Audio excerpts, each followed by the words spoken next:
नमस्कार साथियों, आपके अपने YouTube चैनल पॉलिटी गुरुजी में मैं लोकेश डागोर आप सबका स्वागत करता हूं। साथियों, संविधान सभा की पिछली 3 क्लासेज में हमने पूरे टॉपिक को बहुत ही बारीकी के साथ समझने का प्रयास किया था।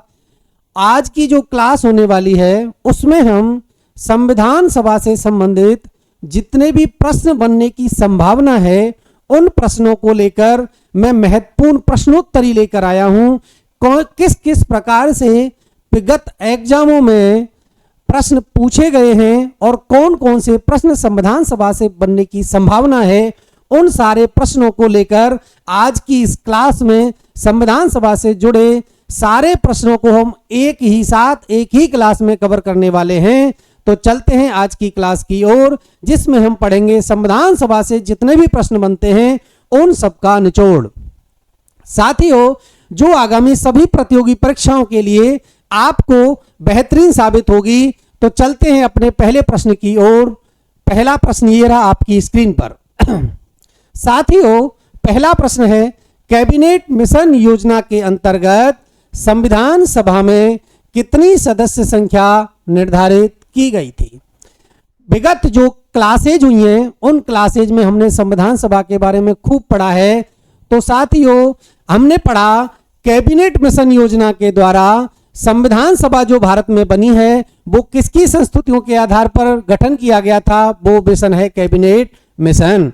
कैबिनेट मिशन जो कब आया, 24 मार्च 1946 को आया और इसी मिशन के आधार पर भारत में संविधान सभा का क्या होता है, गठन किया जाता है। साथियों, इस मिशन ने संविधान सभा में कुल कितने मेंबर, 389 सदस्य संख्या निर्धारित की। और इनमें से जब डिवाइडेशन आप करेंगे तो इन 389 जो सदस्य संख्या है इसका डिवाइडेशन 2 पार्टों में किया गया था। आपको मैंने बताया था ब्रिटिश भारत और दूसरा था देसी रियासत। साथियों, ब्रिटिश भारत से जो संविधान सभा में सदस्य गए वो थे निर्वाचित, और निर्वाचित होने वाले सदस्यों की संख्या कितनी निर्धारित की, 296। देसी रियासतों से जो सदस्य थे वो किए गए थे मनोनीत, और मनोनीत होने वाले सदस्यों की संख्या थी 93। साथियों, देखिए कैबिनेट मिशन योजना के अंतर्गत संविधान सभा में कितनी सदस्य संख्या निर्धारित की, तो आपका आंसर होना चाहिए 389। अब एक बार अगर चारों ऑप्शनों की हम तुलना करें तो देखो 296 जो ऑप्शन ए है ये आपको पता होना चाहिए, ये जो है ब्रिटिश भारत से निर्वाचित होने वाले सदस्यों की संख्या है। 299 जब आप पढ़ोगे ये जो सदस्य संख्या है ये कुल सदस्य संख्या है भारत के विभाजन होने के उपरांत जो संविधान सभा में भारत का जो विभाजन हो जाएगा, उस भारत के विभाजन के बाद जो संविधान सभा में सदस्य संख्या होगी तो वो कितनी होगी, 299। आशा करता हूं सदस्य संख्या को लेकर जितने भी सारे आपके डाउट्स होंगे वो आपके क्लियर हुएंगे। साथियों, कैबिनेट मिशन योजना भारत में जो सदस्य संख्या निर्धारित करेगी उसकी संख्या है 389। दूसरा प्रश्न, भारतीय संविधान का जो प्रारूप है वो किसने तैयार किया। अब यहां से देखो थोड़ा सा तुमको डाउट होगा, जो मैंने पिछली जो क्लासेस थी उनमें भी आपको खूब बारीकी से पढ़ाया था कि अगर प्रारूप की बात करें तो जो प्रथम प्रारूप है वो पहला प्रारूप किसने दिया, कमेंट करके मुझे आप बताएं। भारतीय संविधान का प्रथम प्रारूप जो तैयार किया गया था वो किया गया था BN राव के द्वारा। तो इसका आंसर होगा ऑप्शन सी, BN राव। और समझने का प्रयास करते हैं हम प्रारूप को लेकर। साथियों, जैसा कि ऑप्शन ए में डॉक्टर भीमराव अंबेडकर है, ये प्रारूप समिति के अध्यक्ष थे।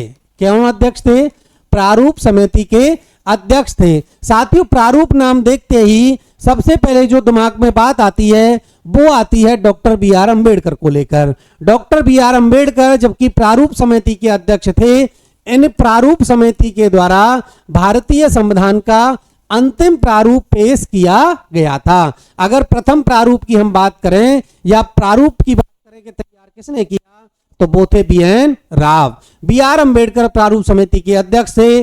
डॉक्टर राजेंद्र प्रसाद संविधान सभा के प्रथम स्थायी अध्यक्ष। कौन थे, प्रथम स्थायी अध्यक्ष डॉक्टर राजेंद्र प्रसाद, बी.एन. राव ने प्रारूप तैयार किया, सच्चिदानंद सिन्हा संविधान सभा के अस्थायी अध्यक्ष थे। क्लियर हुआ होगा।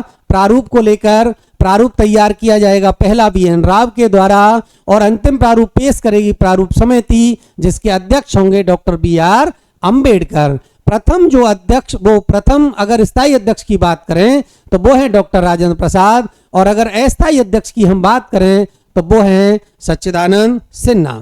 नेक्स्ट प्रश्न, संविधान सभा के प्रथम उपसभापति कौन थे?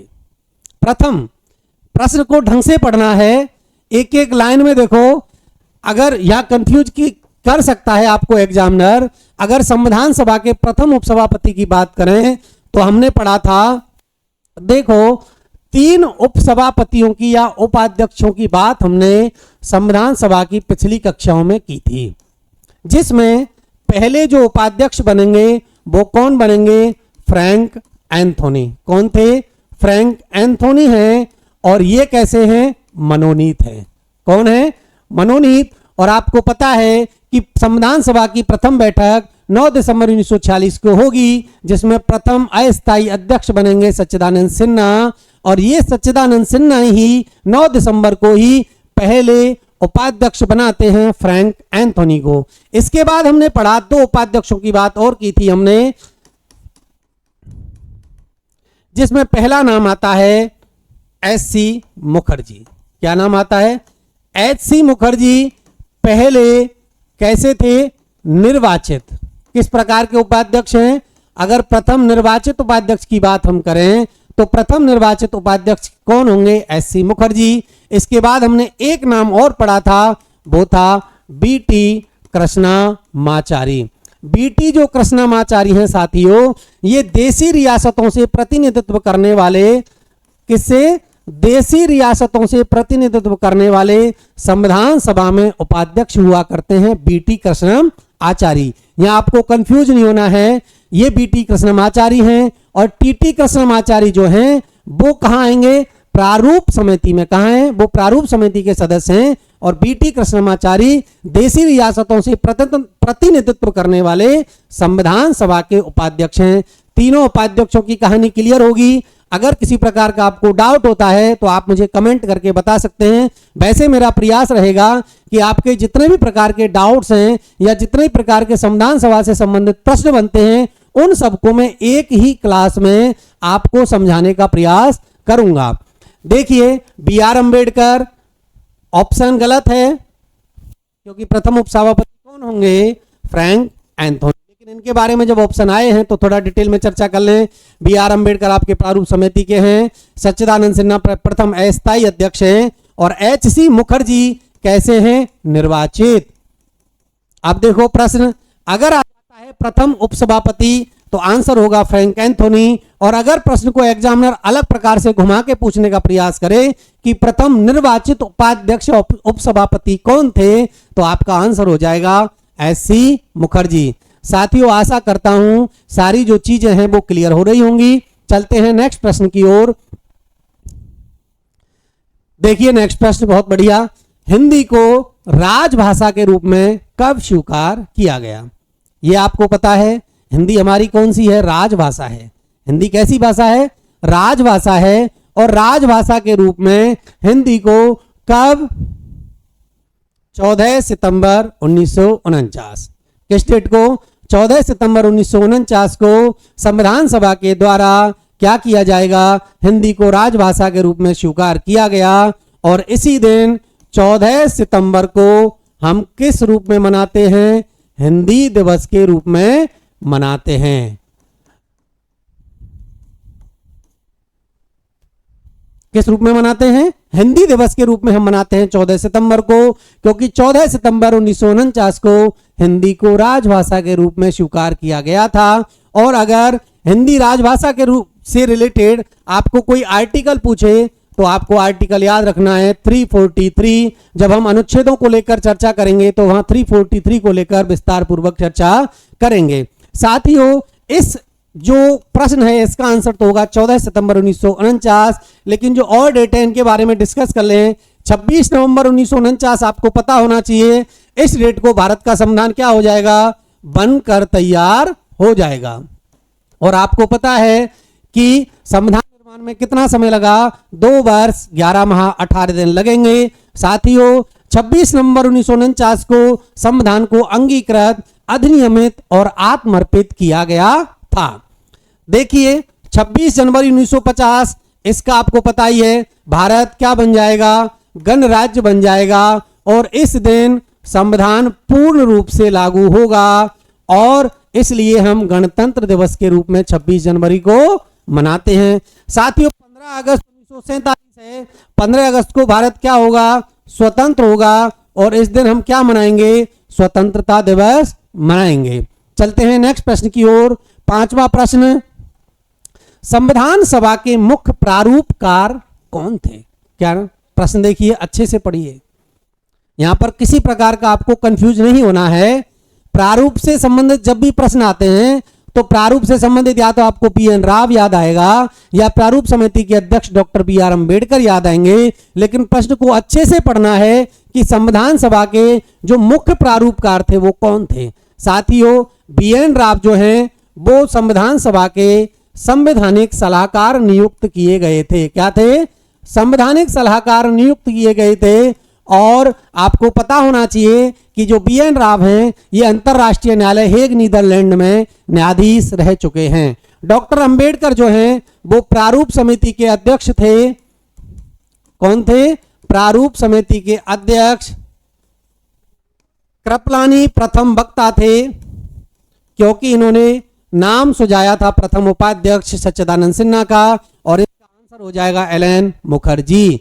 एल.एन. मुखर्जी ही संविधान सभा के प्रथम या प्रमुख प्रारूपकार माने जाते हैं। साथियों 6वां प्रश्न देखिए, बहुत बढ़िया प्रश्न है। मैंने यहाँ तुम्हारे जो पिछली क्लासेज जब हुई थी तो मैंने पहली जो स्लाइड थी दूसरी क्लास की, उसमें मैंने बैठकों को लेकर जब क्लास ली थी तो आपको पता है सबसे पहले मैंने यही डाउट आपका क्लियर किया था कि संविधान सभा के कुल कितने अधिवेशन आयोजित किए गए।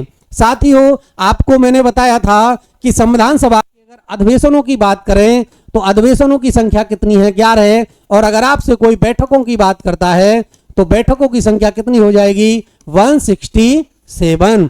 संविधान सभा के अगर प्रथम अधिवेशन की बात करें तो प्रथम अधिवेशन कब होगा, 9 दिसंबर 1946 से 23 दिसंबर 1946। 9 दिसंबर 1946 से 23 दिसंबर 1946 तक संविधान सभा का प्रथम अधिवेशन चलेगा, जिसमें कुल 11 बैठक होती हैं। लेकिन यहां पर प्रश्न है कुल कितने अधिवेशन, तो आपको याद होना चाहिए अगर संविधान सभा के कुल अधिवेशनों की बात की जाए तो आपका आंसर होगा 12। तो इसका राइट आंसर क्या होगा, 12। देखो साथियों इसको लेकर भी एक प्रश्न बनता है। अगर एग्जामिनर आपसे पूछे कि 26 नवंबर 1949 तक, कब तक, 26 नवंबर 1949 तक अगर संविधान सभा के कितने अधिवेशन हुए तो आपका आंसर हो जाएगा 11, क्योंकि अंतिम अधिवेशन या अंतिम बैठक कब हुई थी, 26 जनवरी 1950। और 26 जनवरी 1950 को अंतिम बैठक होगी और यही एक अंतिम अधिवेशन था जिसको मिलाकर कुल संविधान सभा के कितने अधिवेशन हो गए, 12 अधिवेशन हो गए। सारे डाउट्स क्लियर हुए होंगे। चलते हैं नेक्स्ट प्रश्न की ओर।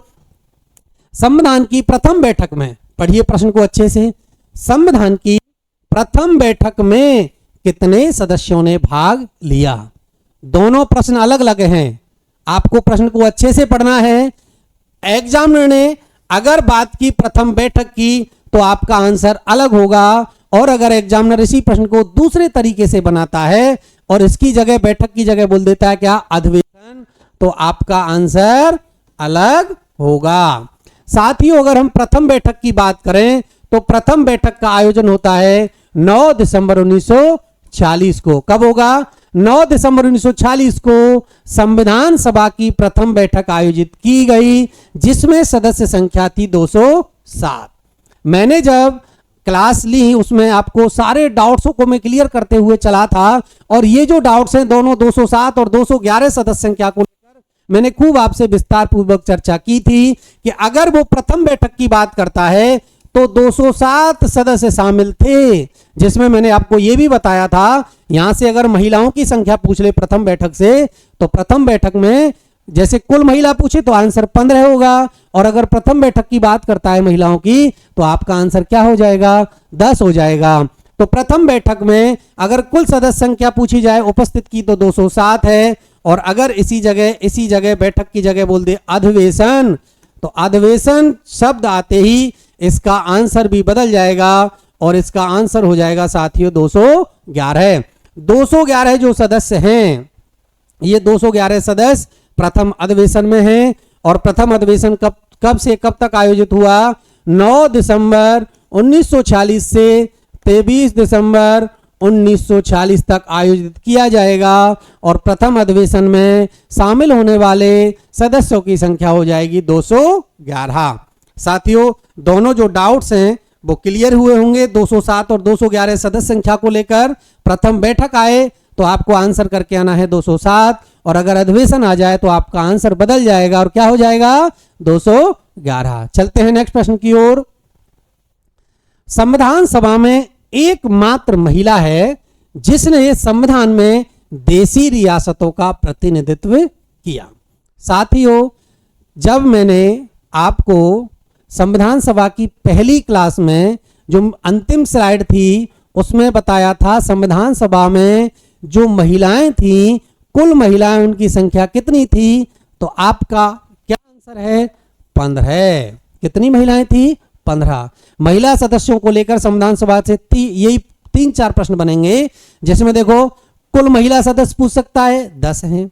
अगर वो पूछे प्रथम बैठक में महिला सदस्य कितनी उपस्थित हुई, आपका आंसर 10 कुल महिला सदस्य 15, और अगर प्रथम बैठक की बात कर दे एग्जामिनर तो आपका आंसर हो जाएगा 10। ये तो हुई सदस्य संख्या को लेकर। दूसरा एक प्रश्न बनता है यहां से, देशी रियासतों से प्रतिनिधित्व करने वाली महिला। देशी रियासतों से जो महिला है जिसने प्रतिनिधित्व किया है तो वो कौन है, एनी मस्करीनी। क्या है, एनी मस्करीनी। बेगम अय्याज रसूल है, ये कौन सी महिला है, यह है एकमात्र मुस्लिम महिला। संविधान सभा में एकमात्र मुस्लिम महिला अगर आपसे पूछे तो आपका आंसर होगा बेगम अय्याज रसूल।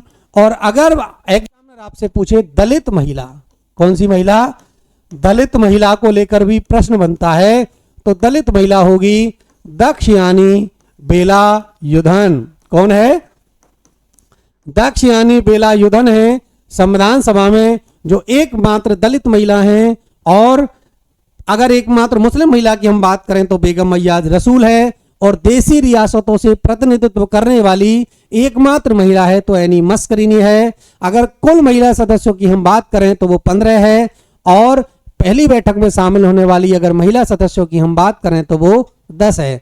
चलते हैं नेक्स्ट प्रश्न की ओर।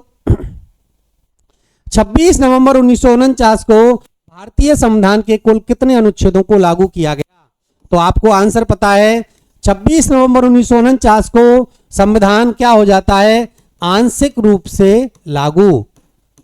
क्या हो गया, आंशिक रूप से लागू हो गया, और इसी दिन हमारा संविधान बनकर तैयार होता है। और जैसे ही आंशिक रूप से लागू होगा तो भारतीय संविधान के 16 अनुच्छेदों को इसी दिन लागू कर दिया जाएगा। और 16 अनुच्छेदों की अगर हम बात करें तो 5, 6, 7, 8, 9 जो कि नागरिकता से संबंधित हैं। अनुच्छेद 60 जिसमें राष्ट्रपति की मिलती है शपथ। अनुच्छेद 324 की अगर हम बात करें तो इसमें आएगा निर्वाचन आयोग। क्या आएगा 324 में, निर्वाचन आयोग। 324 के बाद देखो ये कितने हो गए, 5, 6, 7, इसके बाद 366, 367, 379, 80, 388, 391, 392 और 393, और इसी के साथ इन अनुच्छेदों की संख्या हो जाएगी 15। लेकिन ये 15 अनुच्छेद लागू होंगे, ऐसा जो अनुच्छेद वर्णित करता है वो आर्टिकल है 394, और 15 और 1 आर्टिकल मिलकर टोटल अनुच्छेद कितने लागू किए जाएंगे तो वो हो जाएगी संख्या 16। क्लियर हुआ होगा। नेक्स्ट प्रश्न देखिए, पांडुलेखन समिति, कौन सी समिति, पांडुलेखन समिति के अध्यक्ष कौन थे। साथियों ये जो पांडुलेखन समिति है इसके कई नाम थे। एक्चुअल में जो प्रारूप समिति थी जिसका गठन कब किया गया था, 29 अगस्त 1947 को हुआ। सत्यनारायण सिन्हा के प्रस्ताव पर इसी प्रारूप समिति का नाम क्या है? पांडुलेखन समिति है। इसको और नाम से भी जानते हैं, मसौदा समिति है, आपकी ड्राफ्टिंग कमेटी है। कौन सी कमेटी है? ड्राफ्ट कमेटी के नाम से भी इसको जानते हैं। एक्चुअल में अगर इसके वास्तविक नाम की बात करें तो इसका नाम था प्रारूप संविधान की, पूरे नाम की अगर हम बात करें तो इसका नाम था प्रारूप संविधान की समीक्षा समिति। और ये जो प्रारूप संविधान की समीक्षा समिति थी, इसी को पांडुलेखन समिति, मसौदा समिति और ड्राफ्टिंग कमेटी के नाम से जानते हैं। और आपको पता है साथियों, इसके अध्यक्ष थे डॉक्टर BR अंबेडकर। सच्चिदानंद का आपको पता ही है, स्थायी अध्यक्ष हैं। राजेंद्र प्रसाद प्रथम स्थायी अध्यक्ष हैं। गोपाल स्वामी अयंगर का आप नाम सुनोगे, ये सदस्य हैं प्रारूप समिति में। और ये जो प्रारूप समिति है, इसमें कितने सदस्य थे? 7 सदस्यीय समिति थी, जिसके अध्यक्ष होते हैं डॉक्टर भीमराव अंबेडकर। नेक्स्ट प्रश्न देखते हैं। राष्ट्रीय ध्वज को, राष्ट्रीय ध्वज से रिलेटेड प्रश्न है। राष्ट्रीय ध्वज को संविधान सभा ने अपनाया। साथियों, जो हमने संविधान सभा के महत्वपूर्ण निर्णयों को पढ़ा था, उन निर्णयों में संविधान सभा का एक महत्वपूर्ण निर्णय यह भी था राष्ट्रीय ध्वज को अपनाना। और संविधान सभा ने राष्ट्रीय ध्वज को कब अपनाया? 22 जुलाई 1947। संविधान सभा के द्वारा राष्ट्रीय ध्वज को अपनाया जाता है 22 जुलाई 1947 को।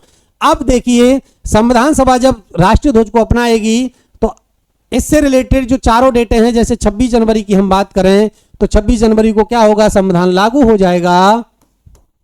24 जनवरी 1950 को आपको याद होना चाहिए संविधान सभा की अंतिम बैठक होगी। और 15 अगस्त 1947 की अगर हम बात करें तो भारत क्या हो जाएगा? स्वतंत्र हो जाएगा। डाउट्स क्लियर हुए होंगे चारों डेटों को लेकर। नेक्स्ट प्रश्न देखते हैं। देखिए, बहुत ही अच्छा प्रश्न है। आजकल की जो एग्जामों में जो ट्रेंडिंग चल रहा है प्रश्नों के पूछने का एग्जामिनर के द्वारा, इसी प्रकार के प्रश्न पूछे जाते हैं उद्देश्य प्रस्ताव के संबंध में। अब इसमें क्या है, एग्जामिनर आपसे उस टॉपिक को लेकर पूरे निचोड़ की बात करता है कि एक्चुअल में केवल एक फैक्ट पे नहीं है। एग्जामिनर आपसे चाहता है कि जिस भी टॉपिक पर मैं चर्चा कर रहा हूं, उस टॉपिक के बारे में आपको सारे फैक्ट मालूम होने चाहिए, तभी इस प्रकार के प्रश्नों को आप हल करके आ सकते हो। उद्देश्य प्रस्ताव के संबंध में निम्न में से कौन सा कथन असत्य है? सत्य नहीं है। क्या पूछा है? असत्य। तो अब आपको देखना है कौन सा कथन सत्य है। देखिए, पढ़ते हैं। पहला कथन क्या है? उद्देश्य प्रस्ताव जवाहरलाल नेहरू जी के द्वारा 13 दिसंबर 1946 को संविधान सभा में प्रस्तुत किया गया। साथियों, यह प्रश्न सही है। ये जो ऑप्शन है ये सही है। इसके बाद हम पढ़ते हैं दूसरा टॉपिक। देखो, दूसरा पॉइंट क्या कह रहा है? संविधान सभा द्वारा इसको 22 जनवरी 1947 को पारित किया गया। ये भी सही है। उद्देश्य प्रस्ताव में 10 अनुच्छेद थे, उद्देश्य थे। कितने अनुच्छेदों की बात कर रहा है? 10 उद्देश्यों की। और देखिए, चौथा जो पॉइंट है वो है कि जो वर्तमान भारतीय संविधान की प्रस्तावना है, जिसको उद्देश्य का भी आप बोलेंगे, ये जो उद्देश्य का है, ये उद्देश्य प्रस्ताव से प्रभावित थी। तो मैंने उस दिन आपको क्लियर किया था कि जो वर्तमान प्रस्तावना है वो पूरी एक तरह से उद्देश्य प्रस्ताव से प्रभावित थी। तो ये भी साथियों सही है। इस प्रकार असत्य कथन हो जाएगा ऑप्शन सी। तो इसका आंसर हो जाएगा ऑप्शन सी। साथियों, उद्देश्य प्रस्ताव के बारे में क्लियर हुआ होगा। पंडित जवाहरलाल नेहरू के द्वारा संविधान सभा की जो तीसरी बैठक है 13 दिसंबर 1946 को, इसमें पंडित नेहरू के द्वारा उद्देश्य प्रस्ताव को प्रस्तुत किया गया था, जिसको संविधान सभा ने 22 जनवरी 1947 को क्या किया? पारित कर दिया। और इसमें कुल कितने थे? इसमें 8 उद्देश्य थे। तो असत्य कथन हो जाएगा संविधान सभा के 10 उद्देश्य वाला, क्योंकि 10 नहीं, कितने उद्देश्य थे? 8 उद्देश्य थे। चलते हैं नेक्स्ट प्रश्न की ओर। निम्न में से कौन प्रारूप समिति का सदस्य नहीं था? अब देखिए, ऐसे प्रश्नों को करने के लिए आपको प्रारूप समिति के पूरे जो सदस्य हैं उनके नाम आपको याद होने चाहिए, तभी आप ऐसे प्रश्न को हल करके आ सकते हो। साथियों, ये आपको पता है कि जो प्रारूप समिति है इसका गठन होगा 29 अगस्त 1947 को सत्यनारायण सिन्हा की सिफारिश पर। और ये कितने सदस्यीय थी? तो ये सदस्य थी 7। कितने सदस्य थे इसमें? 7। जिसमें आप पढ़ते हो, देखिए, डॉक्टर भीमराव अंबेडकर इसके कौन हैं? अध्यक्ष हैं। दूसरे पढ़ते हो आप कृष्णा स्वामी अय्यर है, गोपाल स्वामी अयंगर हैं, आप पढ़ते हो कन्हैयालाल मानिकलाल मुंशी हैं, मोहम्मद सादुल्ला हैं, और आपको पता है बीएल मित्र स्वास्थ्य कारणों से देंगे त्यागपत्र, तो बीएल मित्र की जगह पर आ जाएंगे एन माधव राव। डीपी खेतान की हो जाएगी मृत्यु, और डीपी खेतान की मृत्यु होने के बाद कौन आएंगे? टी कृष्णम आचार्य। अब यह नाम आपको क्या है? टी कृष्णम आचार्य। देखो मैंने वो कंफ्यूजन था वो इसलिए क्लियर किया है आपको, क्योंकि टी कृष्णम आचार्य हैं जो संविधान सभा के सदस्य हैं, और बीटी कृष्णम आचार्य की अगर हम बात करें तो वो कहाँ आते हैं? संविधान सभा के उपाध्यक्ष जब हमने पढ़े थे तो वहां आते हैं बीटी कृष्णम आचार्य। तो गोपाल स्वामी आयंगर तो इसके सदस्य हैं, मोहम्मद सादुल्ला भी एकमात्र इस प्रारूप समिति के अगर मुस्लिम सदस्य की कोई पूछे आपसे तो कौन है? मोहम्मद सादुल्ला हैं। के.एम. मुंशी जो हैं वो भी इस प्रारूप समिति के सदस्य हैं, लेकिन जो बीटी कृष्णम आचार्य हैं, ये बीटी कृष्णम आचार्य कौन थे? संविधान सभा के उपाध्यक्ष थे, ये प्रारूप समिति के सदस्य नहीं थे। इनकी जगह पर आपको नाम याद रखना है टी कृष्णम आचार्य। टी कृष्णम आचार्य और बीटी कृष्णम आचार्य दोनों नाम अलग अलग हैं। टी कृष्णम आचार्य को आपको प्रारूप समिति से याद रखना है, और बीटी कृष्णम आचार्य को आपको संविधान सभा के उपाध्यक्ष से याद रखना है। चलते हैं नेक्स्ट प्रश्न की ओर। संविधान सभा में महिला सदस्यों की संख्या। पहले मैं सारे जो महिला सदस्यों से रिलेटेड सारे प्रश्न थे उनको मैं पहले क्लियर करा चुका हूं। अगर कुल महिला सदस्यों की बात करें तो कुल महिला सदस्य कितनी थी? 15 थी। और अगर प्रथम बैठक में उपस्थित होने वाले सदस्यों महिला सदस्यों की बात करें एग्जामिनर, तो कितनी महिलाएं थी? 10। नेक्स्ट प्रश्न देखते हैं। संविधान सभा की प्रथम बैठक के बारे में किसका कथन है कि ऐसा लग रहा है जैसे मंडप से दुल्हन भाग गई हो?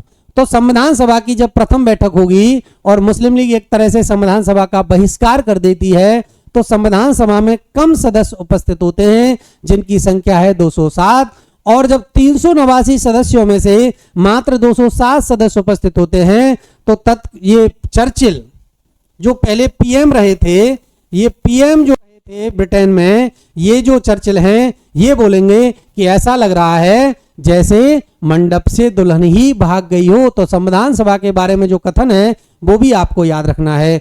ऑस्टिन की अगर बात करें तो ऑस्टिन कहता है कि संविधान सभा ही कांग्रेस है और कांग्रेस ही क्या है? संविधान सभा है। लॉर्ड बेवेल की अगर बात करें तो आपने पढ़ा है जब अंतरिम सरकार हम देखते हैं तो अंतरिम सरकार में जो परिषद है उसका अध्यक्ष इनको बनाया जाता है लॉर्ड बेवेल, जो बायस राय थे।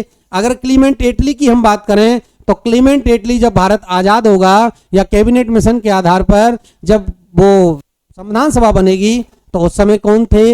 ये ब्रिटेन के पीएम हुआ करते थे, और इससे जो पहले पीएम थे 1945 तक वो थे चर्चिल। नेक्स्ट प्रश्न, भारतीयों की संविधान सभा की मांग को प्रथम बार अंग्रेजों ने किस आयोग में स्वीकार किया? बहुत अच्छा प्रश्न है।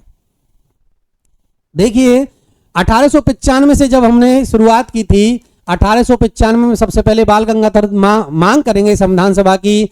इसके बाद हमने पढ़ा 1922 में गांधी जी बोलेंगे कि भारतीयों का संविधान भारतीयों की इच्छा के अनुरूप होगा, और इसके बाद 1928 में नेहरू रिपोर्ट आएगी। इसके बाद 1934 में आपने पढ़ा एम.एन. रॉय हैं। 1935 में कांग्रेस आधिकारिक रूप से, और 1938 में पंडित जवाहरलाल नेहरू वयस्क मताधिकार के आधार पर भारतीयों के लिए संविधान सभा की मांग करते आएंगे। लेकिन पहली बार अंग्रेज कौन से आयोग में स्वीकार करेंगे?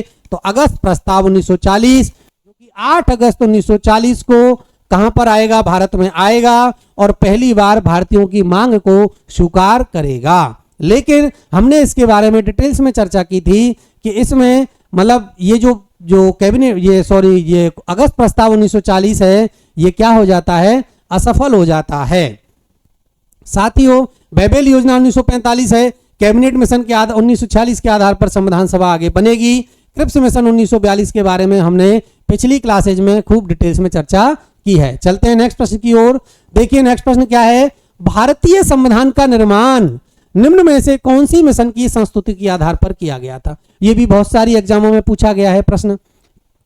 जिस संविधान सभा को हम पढ़ रहे हैं, एक्चुअल में संविधान सभा का जो गठन होगा वो कौन से आयोग या कौन से मिशन की सिफारिश पर होगा? तो इसका आंसर है कैबिनेट मिशन 1946, जो 24 मार्च 1946 को भारत में आएगा। अपनी रिपोर्ट कब सौंपता है? मैंने आपको बताया था 16 मई 1946 को अपनी रिपोर्ट सौंपेगा। और इसमें कितने सदस्य थे? ये 3 सदस्यीय था, जिसमें पैथिक लॉरेंस इसके अध्यक्ष हुआ करते हैं। एक इनके अगर सदस्य की बात करें हम तो वो है स्टेफर्ड क्रिप्स, जो पहले क्रिप्स मिशन में आ चुके हैं। और एक जो सदस्य हैं वो है एबी अलेक्जेंडर। और ये जो तीनों के तीनों सदस्य हैं ये तत्कालीन मंत्रिमंडल में क्या है? कैबिनेट मिनिस्टर हैं, इसलिए इसका नाम है कैबिनेट मिशन। साथियों, सारे डाउट्सों को मैं साथ में क्लियर करता चल रहा हूं। ऐसा नहीं है कि जो भी 35 प्रश्न मैंने आज की क्लास में लिए हैं, 35 प्रश्न के साथ आज की क्लास में कम से कम आपके 100 से ऊपर के प्रश्न कवर करवाने वाला हूं आपको मैं इसी क्लास में। चलते हैं नेक्स्ट प्रश्न की ओर। संविधान सभा के स्थायी अध्यक्ष कौन थे? प्रश्न को अच्छे से पढ़िए। कौन से अध्यक्ष की बात कर रहे हैं? स्थायी अध्यक्ष। तो साथ ही डॉक्टर राजेंद्र प्रसाद थे, ये स्थायी अध्यक्ष थे। और संविधान सभा की जब सेकंड बैठक होगी कब? 11 दिसंबर 1946 को। तो साथियों 11 दिसंबर 1946 को संविधान सभा की दूसरी बैठक में संविधान सभा के पहले स्थायी अध्यक्ष बनेंगे कौन? डॉक्टर राजेंद्र प्रसाद। और ये हैं निर्विरोध निर्वाचित किए गए थे। क्या हुए हैं? निर्विरोध हुए हैं, निर्वाचित हुए हैं। और पहले जो अस्थायी अध्यक्ष थे सच्चिदानंद सिन्हा, वो सच्चिदानंद सिन्हा अस्थायी अध्यक्ष थे और मनोनीत थे। तो सच्चिदानंद सिन्हा आपको पता है, सच्चिदानंद सिन्हा आपके अस्थायी अध्यक्ष हैं। जवाहरलाल नेहरू की अगर हम बात करें तो अंतरिम सरकार का गठन इन्हीं के और पहले पीएम भी थे। बी.आर. अम्बेडकर की अगर हम बात करें तो ये प्रारूप समिति के अध्यक्ष भी थे। और इनको भारतीय संविधान का जनक, भारतीय संविधान का पिता, जननी, वास्तुकार, आधुनिक मनु की संज्ञा दी जाती है। चलते हैं नेक्स्ट प्रश्न की ओर। भारतीय संविधान सभा को वकीलों का स्वर्ग, बहुत ही प्रश्न अच्छा प्रश्न है। वकीलों का स्वर्ग कहने वाला भारतीय संविधान सभा को, देखो पिछले एक प्रश्न में हमने पढ़ा था कि ऐसा लग रहा है जैसे कि सब मतलब मंडप से दुल्हन भाग गई है। ये जो कथन है वो किसका है? तो आपको याद रखना है साथियों, ऐसा कहने वाला संविधान सभा के बारे में वो है चर्चिल। और हमारी भारतीय संविधान सभा को वकीलों का स्वर्ग कहने वाला जो व्यक्ति है वो है कौन? Ivoire ginning. मैंने आपको बताया था जो ऑस्टिन है, ऑस्टिन बोलेगा कांग्रेस, क्योंकि एक्चुअल में ये कहेगा कि संविधान सभा में कांग्रेस का प्रभुत्व था। क्योंकि ये तो आपको भी पता है कि 208 जो सदस्य थे जो निर्वाचित हुए थे वो किसके थे? कांग्रेस के जीत कर आए थे। तो कांग्रेस ही संविधान सभा है और संविधान सभा ही कांग्रेस है, ऐसा कहने वाला ऑस्टिन है। अगर डिस्काउंट की हम बात करें तो डिस्काउंट इसको बताएगा हिंदुओं की सभा। क्या बोलेगा? हिंदुओं की सभा डिस्काउंट बात करता है। और आइवर जेनिंग की अगर हम बात करें तो आइवर जेनिंग बताएगा वकीलों का स्वर्ग। अगर हम चर्चिल की बात करें तो चर्चिल कहेगा संविधान सभा के बारे में कि ऐसा लग रहा है जैसे मंडप से दुल्हनी भाग गई हो। चलते हैं नेक्स्ट प्रश्न की ओर।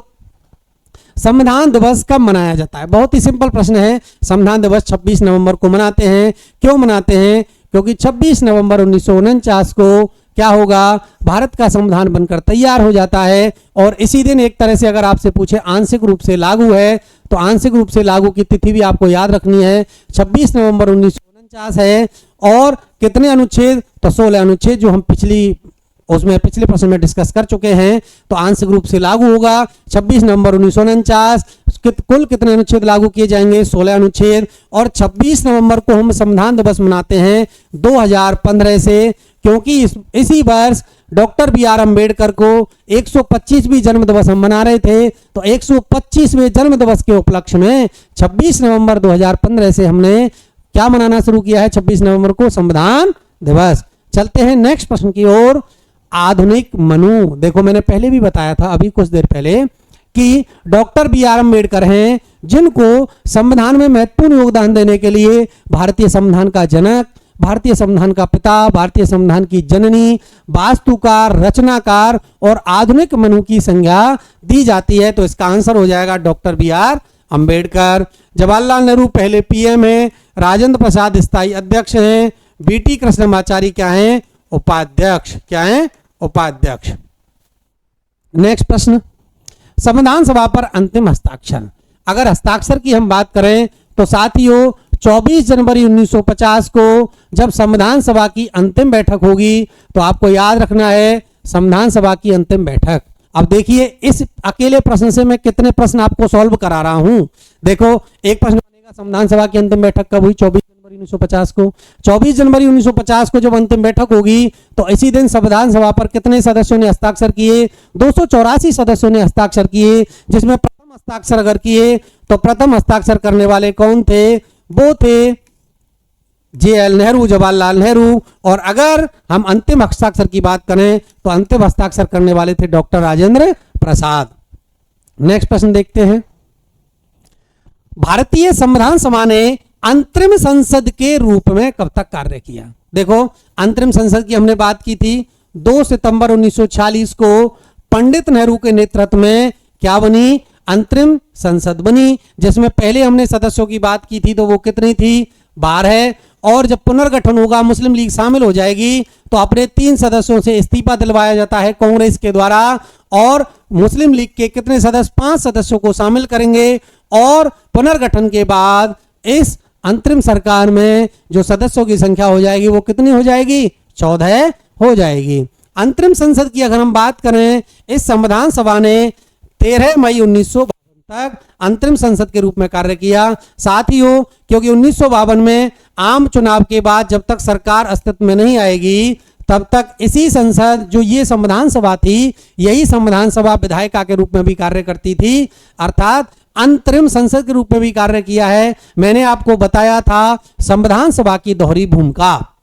जैसे ही भारत आजाद होगा तो संविधान सभा में क्या क्या बदलाव होंगे, तो उसमें हमने एक पॉइंट पर डिस्कस किया था कि संविधान सभा दोहरी भूमिका कैसे है। तो संविधान सभा दोहरी भूमिका कैसे निभाएगी? जब संविधान सभा के रूप में कार्य करती थी तो इसके अध्यक्ष होते हैं डॉक्टर राजेंद्र प्रसाद, और यही संविधान सभा जब अंतरिम संसद या विधायिका के रूप में कार्य करती थी तो इसके अध्यक्ष होते हैं JB मावलंकर, जो कि भारत के प्रथम लोकसभा अध्यक्ष भी थे। साथियों, आपको पता है ये जो संविधान सभा है, ये जैसे ही इसकी अंतिम बैठक होगी 24 जनवरी 1950 को, और इसी दिन इसको अनिश्चित काल के लिए स्थगित कर दिया जाएगा, भंग कर दिया जाएगा। 24 जनवरी 1950 आपको पता होना चाहिए अंतिम बैठक है। 26 नवंबर 1950 को संविधान बनकर तैयार होगा, और 26 नवंबर को हम क्या मनाते हैं? संविधान दिवस। 4 नवंबर 1948 का आपको पता है साथियों, प्रथम वाचन संविधान सभा के अगर वाचनों की हम बात करें तो संविधान सभा के वाचन हुए हैं 3, जिनमें पहले वाचन आपको याद रखना है 4 नवंबर से लेकर 9 नवंबर 1948 तक। तो साथियों, 4 नवंबर 1948 को क्या हुआ है? प्रथम वाचन। नेक्स्ट प्रश्न देखते हैं। संविधान सभा को केवल हिंदुओं की संस्था बताने वाला कौन था? पिछली बार जब हमने प्रश्न पढ़ा था तो उसमें आया था वकीलों का स्वर्ग। अगर वकीलों के स्वर्ग की बात करें हम, तो वकीलों के स्वर्ग कहने वाले हैं आइवर जेनिंग। और कांग्रेस की अगर बात करें हम कि कांग्रेस का जो प्रभुत्व है वो कौन स्वीकार करता है, तो कांग्रेस का प्रभुत्व स्वीकार किया गया किसके द्वारा? ऑस्टिन के द्वारा। और हिंदुओं की संस्था बताने वाले हैं लॉर्ड विस्काउंट। लॉर्ड विस्काउंट हैं जो संविधान सभा को किसकी संस्था बताते हैं? हिंदुओं की संस्था बताते हैं। ऑस्टिन बताएगा कांग्रेस। आइवर जेनिंग है वो कहेंगे वकीलों का स्वर्ग। और चैम्बरलेन का आपको पता है, ये चैम्बरलेन PM थे किससे पहले? चर्चिल से पहले। लेकिन जैसे ही 1940 में चैम्बरलेन इस्तीफा देंगे, PM बन जाएंगे चर्चिल। नेक्स्ट प्रश्न देखते हैं। निम्न में से कौन संविधान सभा की समितियों में से किसी एक समिति का अध्यक्ष था लेकिन संविधान सभा का सदस्य नहीं था? बहुत अच्छा प्रश्न है साथियों। देखिए, डॉक्टर राजेंद्र प्रसाद का आपको पता है ये स्थायी अध्यक्ष थे और भारत के पहले राष्ट्रपति भी थे और संविधान सभा में सदस्य भी थे। डॉक्टर अंबेडकर की अगर हम बात करें तो ये प्रारूप समिति के सदस्य थे, और आपको पता है पहले ये बंगाल से निर्वाचित हुए थे, लेकिन जैसे ही बंगाल वाला जिस भाग से निर्वाचित हुए थे विभाजन के बाद पाकिस्तान में चला जाएगा, इनको पुनः बॉम्बे सीट से लाकर संविधान सभा में पुनः निर्वाचित किया गया था। SC मुखर्जी की अगर हम बात करें तो SC मुखर्जी हमने पढ़ा था संविधान सभा में एक समिति आती है, कौन सी? मूल अधिकार अल्पसंख्यक उप समिति। अल्पसंख्यक उप समिति के अध्यक्ष हुआ करते थे कौन? SC मुखर्जी। अल्पसंख्यक मुखर्जी, अल्पसंख्यक के जो वो थे अध्यक्ष वो थे SC मुखर्जी। अगर हम एस के धर की बात करें तो एस के धर अध्यक्ष थे भाषाई प्रांतीय आयोग के। यह भी एक संविधान सभा की समिति थी, लेकिन एस के धर जो थे वो संविधान सभा के सदस्य नहीं थे। Doctor Rajendra Prasad, doctor Ambedkar, SC. Mukherjee संविधान सभा के सदस्य थे। एस के धर इलाहाबाद हाईकोर्ट में जज रहे थे। इनको भाषाई प्रांतीय आयोग का अध्यक्ष बनाया गया था, लेकिन ये संविधान सभा के सदस्य नहीं थे। साथियों, बी.एन. राव की अगर हम बात करें तो बी.एन. राव को भी संविधान सभा में संवैधानिक सलाहकार बनाया गया, लेकिन ये भी संविधान सभा के सदस्य नहीं थे। नेक्स्ट प्रश्न देखते हैं। संविधान सभा की प्रथम बैठक किस दिन संपन्न हुई? बहुत सिंपल प्रश्न है, हमने पढ़ा है 9 दिसंबर 1946 को संविधान सभा की प्रथम बैठक होगी। अगर दूसरी बैठक की बात करें हम तो 11 दिसंबर 1946 को होगी, और तीसरी बैठक की अगर हम बात करें तो 13 दिसंबर 1946 को होगी। तो प्रथम बैठक, इसलिए आंसर हो जाएगा इसका ऑप्शन सी। संविधान सभा की प्रारूप समिति की स्थापना कब हुई? साथियों, 29 अगस्त 1947 को। कब हुई? 29 अगस्त 1947 को। आंसर हो जाएगा सी। 29 अगस्त 1947 को प्रारूप समिति की स्थापना होती है सत्यनारायण सिन्हा की सिफारिश पर। किसकी सिफारिश पर? सत्यनारायण सिन्हा की सिफारिश पर होगी। अध्यक्ष होंगे डॉक्टर अंबेडकर, और इसमें कुल सदस्यों की अगर हम बात करें तो कुल सदस्य होते हैं 7। सारे डेटा प्रारूप समिति से लेकर क्लियर हुए होंगे। नेक्स्ट प्रश्न देखते हैं। 24 मार्च 1946 को, आपको यह डेट पता है किसकी है? कैबिनेट मिशन की है। 24 मार्च 1946 को भारत में आया कैबिनेट मिशन। इसमें कौन सा सदस्य शामिल नहीं था? साथियों, इसका पता है आपको, ये 3 सदस्यीय आयोग था, और इसी की सिफारिश पर भारत में संविधान सभा का किया जाएगा गठन, और इसी की संस्तुति के आधार पर संविधान सभा के कुल कितने सदस्य होंगे? 389। स्टेफर्ड क्रिप्स इसके सदस्य हैं। पैथिक लॉरेंस इसके अध्यक्ष हुआ करते थे, ये भी सदस्य हैं। ए.बी. अलेक्जेंडर की अगर हम बात करें तो ये भी अध्यक्ष थे। लॉर्ड बेबेल इसके सदस्य नहीं थे। लॉर्ड बेबेल रहे हैं बायस राय।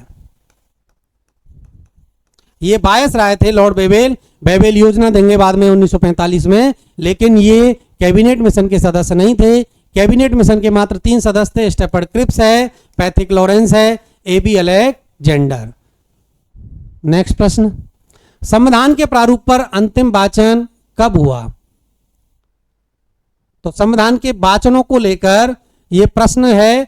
संविधान के वाचनों की अगर हम चर्चा करें तो संविधान के वाचन हुए साथियों 3। कितने हुए? 3। जिसमें पहले वाचन की हम चर्चा करें 4 नवंबर 1948 से शुरू होगा और 9 नवंबर 1948 तक चलेगा। दूसरे जो वाचन है, दूसरा सेकंड जो वाचन है वो होगा 15 नवंबर 1948 से, और ये चलेगा 17 अक्टूबर 1949 तक। अगर तीसरे वाचन की हम बात करें तो तीसरा वाचन होगा 14 नवंबर 1949 से, और ये चलेगा 26 नवंबर 1949 तक। साथियों, तो अंतिम वाचन का प्रश्न है तो इसका आंसर हो जाएगा 26 नवंबर 1949। 26 नवंबर 1949 ही वह तिथि है जिस दिन संविधान को आंशिक रूप से लागू किया जाता है और हमारा भारत का संविधान बनकर तैयार हो जाता है, और इसको समय लगता है 2 वर्ष 11 माह 18 दिन। नेक्स्ट प्रश्न देखते हैं। वयस्क मताधिकार के आधार पर संविधान सभा के गठन की मांग किसने की? संविधान सभा की अगर हम मांग की बात करें तो संविधान सभा की सबसे पहले मांग 1895 में किसने की? बाल गंगाधर तिलक ने की। इसके बाद 1922 में गांधी जी हैं, 1928 में नेहरू रिपोर्ट है, 1934 में एम एन रॉय है, 1935 में कांग्रेस आधिकारिक रूप से करेगी, और 1938 में वयस्क मताधिकार के आधार पर संविधान सभा के गठन की मांग करने वाले व्यक्ति हैं जवाहरलाल नेहरू। गोपाल कृष्ण गोखले ऑप्शन गलत है, महात्मा गांधी मोतीलाल नेहरू। तो इसका आंसर हो जाएगा जवाहरलाल नेहरू, जिन्होंने 1938 में, कब की?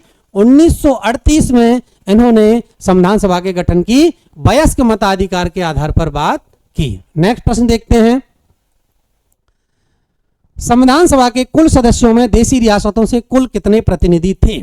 अगर सदस्य संख्या की हम बात करें तो सदस्य संख्या से रिलेटेड सारे जो डाउट हैं मैंने आपको क्लियर किए थे, एक बार पुनः मैं क्लियर किए देता हूं। देखो, कैबिनेट मिशन के आधार पर अगर कुल सदस्य संख्या की बात करें तो आपको याद रखनी है 389। इसके बाद इसका डिवाइडेशन 2 भागों में होगा, ब्रिटिश भारत से और देशी रियासतों से। साथ ही ब्रिटिश भारत से जो कैंडिडेट हैं वो होंगे निर्वाचित, और जिनकी संख्या होगी 296। और अगर देसी रियासतों से बात करें तो ये होंगे मनोनीत और इनकी संख्या रहेगी 93। अगर हम स्वतंत्रता के बाद सदस्य संख्या की बात करें संविधान सभा की तो वो हो जाएगी 299। और 299 का भी डिवाइडेशन दो पार्टों में है। ब्रिटिश भारत से संविधान सभा में सदस्य 229 हैं और देसी रियासतों से संविधान सभा में 70 हैं। तो साथियों सदस्य संख्या को लेकर जितने प्रकार के डाउट्स हैं वो आपको क्लियर हुए होंगे। इस प्रश्न का जो आंसर होगा देसी रियासतों से कुल कितने प्रतिनिधि थी, तो 93 प्रतिनिधि संविधान सभा में पहुंचते हैं। नेक्स्ट प्रश्न, संविधान सभा की अंतिम बैठक को लेकर खूब डिस्कस किया है पिछले प्रश्न में। तो संविधान सभा की अंतिम बैठक कब होगी? 24 जनवरी 1950 को होगी। संविधान सभा की यही अंतिम बैठक थी, यही अंतिम अधिवेशन था। इसी दिन डॉक्टर राजेंद्र प्रसाद राष्ट्रपति बनेंगे। इसी दिन राष्ट्रगीत और राष्ट्रध्वज को अपनाया जाएगा। इसी दिन संविधान पर हस्ताक्षर होंगे। और कुल कितने हस्ताक्षर करेंगे सदस्य? 284 सदस्यों ने इसी दिन हस्ताक्षर किए हैं। प्रथम हस्ताक्षर की अगर हम बात करें तो जवाहरलाल नेहरू ने किए, और अंतिम हस्ताक्षर की अगर हम बात करें तो वो किए थे डॉक्टर राजेंद्र प्रसाद ने, और मोहर लगाई गई थी हाथी की। चलते हैं साथियों नेक्स्ट प्रश्न की ओर। संविधान सभा के कार्यों पर विचार कीजिए। साथियों इस प्रकार के प्रश्नों के पूछने का ट्रेंडिंग वर्तमान में खूब है। सिंपल प्रश्न नहीं पूछे जा रहे हैं एग्जामों में। तो देखो पहला पॉइंट पढ़ते हैं। संविधान सभा के द्वारा 22 जुलाई 1947 को राष्ट्रीय ध्वज को अपनाया गया। साथियों सही है, ये ऑप्शन सही है। साथियों संविधान सभा के द्वारा 22 जुलाई 1947 को राष्ट्रीय ध्वज को अपनाया जाता है। संविधान के द्वारा 24 जनवरी 1950 को राष्ट्रगान और राष्ट्रगीत को जब अंतिम बैठक होती है तो ये भी सही है। संविधान सभा के द्वारा 26 जनवरी 1950 को राष्ट्रीय चिन्ह अशोक स्तंभ है, जो कहां से लिया गया है? सारनाथ से लिया गया है। इसको अपनाया गया है 26 जनवरी 1950 को, और इसी दिन भारत का संविधान हो जाएगा पूर्ण रूप से लागू। और चौथा जो पॉइंट है वो है संविधान सभा के द्वारा 14 सितंबर 1949, और इसी दिन हिंदी को राजभाषा के रूप में स्वीकृत किया गया। और 14 सितंबर को हम किस रूप में मनाते हैं? हिंदी दिवस के रूप में मनाते हैं। तो क्या पूछा गया है? संविधान सभा के बारे में कथनों पर विचार करो, कौन सा कथन असत्य है? चारों के चारों जो पॉइंट है वो सत्य हैं। इस प्रकार इनमें से कोई नहीं, ये इस प्रश्न का आंसर हो जाएगा। चारों टॉपिक क्लियर हुए होंगे। नेक्स्ट प्रश्न देखते हैं। प्रारूप समिति के संबंध में कथनों पर विचार किए। इस प्रकार का जब प्रश्न आता है तो एग्जामिनर की आपसे अपेक्षा रहती है कि जो भी टॉपिक्स है उस टॉपिक के एक एक फैक्ट के बारे में आपको पूर्ण रूप से जानकारी है या नहीं, क्योंकि ऐसे प्रश्नों को आप केवल तब करके आ सकते हो जब उस टॉपिक के बारे में आपने पूर्ण रूपेण अच्छे प्रकार से पढ़ा हो। प्रारूप समिति की अगर हम बात करें तो देखो पहला पॉइंट है प्रारूप समिति के अध्यक्ष डॉक्टर भीमराव अंबेडकर थे। साथियों सही है, क्योंकि अध्यक्ष यही थे। प्रारूप समिति का गठन 29 अगस्त 1948 को कब किया? 29 अगस्त 1948 को सत्यनारायण सिंह के प्रस्ताव पर किया गया। साथियों ये गलत है, क्योंकि ये जो है 29 अगस्त 1947 को क्या हुआ? इसका गठन हुआ, और 30 अगस्त 1947 को इसके प्रारूप समिति के अध्यक्ष बनेंगे बी.आर. अंबेडकर। तो ये डेट गलत है, क्योंकि 29 अगस्त 1948 नहीं है, क्या है? 47 है। पढ़ते हैं अगला पॉइंट। डीपी खेतान की मृत्यु के बाद टीटी कृष्णमाचारी को प्रारूप समिति का सदस्य बनाया गया। साथियों बिल्कुल सही कथन है, क्योंकि जैसे डीपी खेतान की मृत्यु होगी किसको बनाया जाएगा? टीटी कृष्णमाचारी को प्रारूप समिति का सदस्य बनाया जाएगा। और आपको पता है बीएल मित्र जैसे ही स्वास्थ्य कारणों से त्याग पत्र देंगे तो उनके स्थान पर संविधान सभा में जो नए सदस्य, वो प्रारूप समिति में जो नए सदस्य आएंगे वो कौन है? वो है एन माधव राव। साथियों प्रारूप समिति के कुल सदस्यों की बात की है, कितनी है? 7। तो ये भी ऑप्शन इसका जो वो है पॉइंट सही है। तो इस प्रकार अगर हम गलत प्रश्न की, इसमें पूछा क्या है? उक्त कथनों में से कौन सा कथन असत्य है? इस बात को थोड़ा ध्यान से पढ़ा करो कि एग्जामिनर सत्य पूछ रहा है या असत्य पूछ रहा है। तो इसमें से क्या पूछा है? असत्य कथन की बात एग्जामिनर ने की है, तो असत्य कथन हो जाएगा साथियों केवल 2। आशा करता हूं प्रारूप समिति से रिलेटेड जितने भी प्रकार के आपके डाउट्स होंगे वो सारे क्लियर हुए होंगे।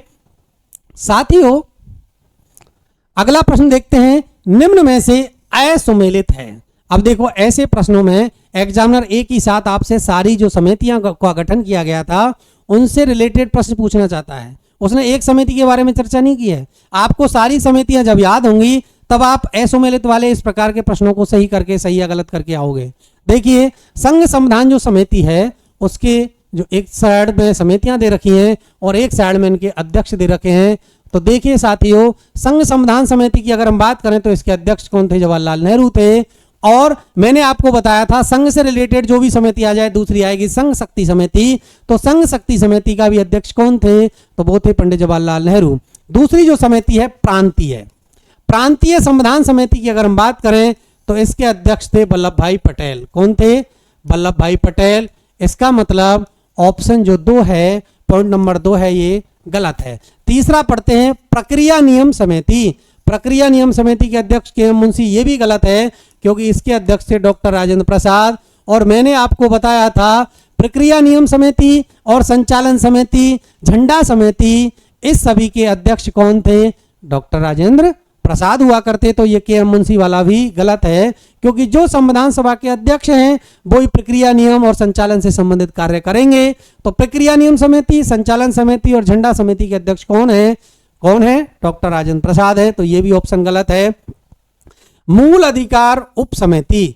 देखियो साथियों, मैंने आपको बताया था मूल अधिकार, अल्पसंख्यक, बाह्य आंशिक मामले, अनुसूचित जनजातीय क्षेत्रों की अगर समिति की बात करता है तो आंसर होगा डॉक्टर राजेंद्र प्रसाद।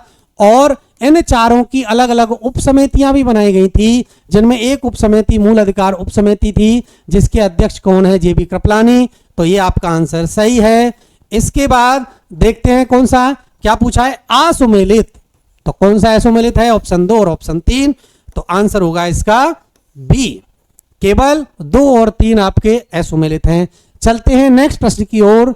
भारत की संविधान सभा के संबंध में सत्य कथन बताइए। अब पढ़िए, संविधान सभा से रिलेटेड पूरा जो निचोड़ है वो इस प्रश्न में है कि वो पूरी संविधान सभा से रिलेटेड आपके ज्ञान की परखना चाहता है। तो देखिए, भारत की संविधान सभा की कार्यप्रणाली का संपादन, कुल कितने अधिवेशन? 12 अधिवेशन। ये आपको पता है साथियों कि संविधान सभा में कुल कितने अधिवेशन हुए? 12। 165 बैठकों के माध्यम से संपन्न हुआ। ये पॉइंट गलत है क्योंकि बैठकों की संख्या कितनी थी?